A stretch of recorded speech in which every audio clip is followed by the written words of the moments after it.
Assalamu alaikum wa rahmatullahi wa barakatuh. Bismillah, alhamdulillah, wa salatu wa salamu ala rasulillah wa ala alihi wa sahbihi ajma'in. Rabbi shrah li sadri wa yassir li amri wa hlul uqdatan min lisani yafqahu qawli. So Shaykh is not going to be here, but I just wanted to talk to you guys about two of the names of Allah subhanahu wa ta'ala. Particularly one name of Allah, but we're going to compare it to another name of Allah subhanahu wa ta'ala to understand how beautiful this name is. And obviously all of the names of Allah are beautiful. The name today is Al-Wahhab. And the ha has a shadda on it, which is also something to take into account, because the Arabic language is so beautiful that even a shadda indicates something, which you will get to know inshallah. So Al-Wahhab is translated as the bestower, which is a word that nobody ever uses. So what is that? You know, like a lot of times we use these English words that are not used in common language. So bestower, provider, like what's the difference? So Al-Wahhab is actually something, like it's just amazing how Allah subhanahu wa ta'ala does things. But it's very simple. Al-Wahhab is someone who gives gifts, right? And Ar-Razzaq will be someone who provides. So a gift versus something Allah provides is different. So on my way here, I'm literally, thinking about this name of Allah, Al-Wahhab, and a brother messages me from like years ago.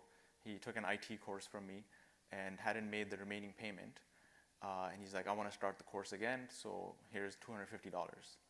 And I'm like, that was completely unexpected. Where did that come from? That's what Wahhab does, right? There are many, many gifts that are not expected, things that just happen.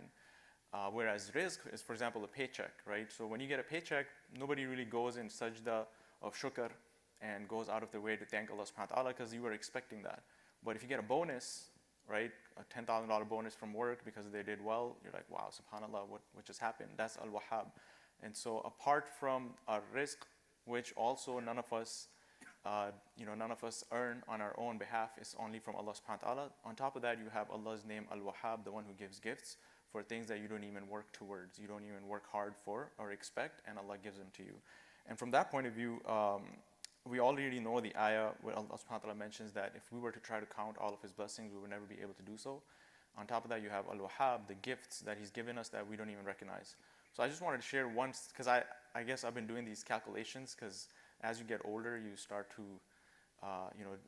try to come with ways to talk to the youth and even for you to reflect upon it. So I did a simple Siri search. I said, hey Siri, how many times the heart beats in a day? It just hit me.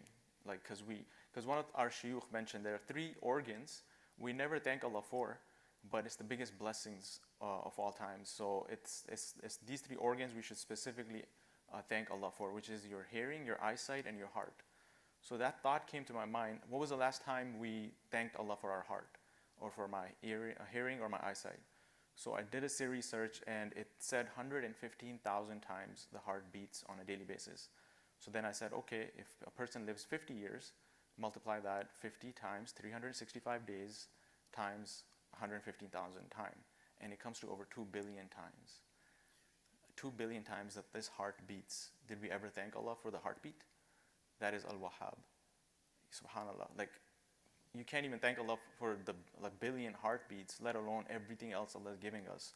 But one calamity hits and it shatters people's iman. They're done. I'm leaving Islam. I'm going to become an atheist, right? But subhanallah, did you think like who was giving you that heartbeat all day long? You woke up, you didn't say nothing. Somebody's letting that happen. And I'll give another reference, because when you're working with the youth, you're going to have to watch stuff with the youth. We're watching this show called The Mandalorian. Anybody heard about The Mandalorian? So in there, literally just happened, and I had to pause, and I paused and I said, kids, do you just realize what happened? So there was like a robot that's starting to act upon its own, and basically there's a bunch of robots, and one robot is actually like a few of robots are acting out of their will, out of their programming. So they're investigating what's happening, and they figure out that these particular robots have been programmed to go against what they're supposed to do.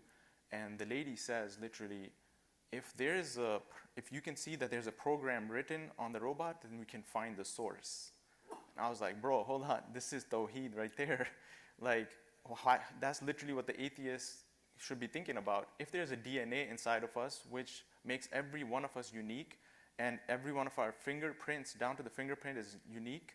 Who is making that happen? Should we not look back at the source? That there must be a source, a programmer, someone who's programmed every person in their own unique way, right? So you go to Mandalorian, all of a sudden you are following Tawheed, that same guy comes out of the show and probably is an atheist, right? This is the irony of people and how we don't give credit to Allah subhanahu wa ta'ala al-Wahhab. And that's why there are 2 ayat here which reflect upon how the human being is in terms of our relation to Allah subhanahu wa ta'ala and how Allah subhanahu wa ta'ala is towards us. So in this ayah, Surah Ibrahim, verse 34, بعد أعوذ بالله من الشيطان الرجيم وآتاكم من كل ما سألتموه وإن تعدوا نعمة الله لا تحصوها إن الإنسان لظلوم كفار. So once Allah talks about His ni'mas, and He is the one who gave you from all that you asked for of Him, i.e., if you look back now, like when we were younger, we were asking for that job.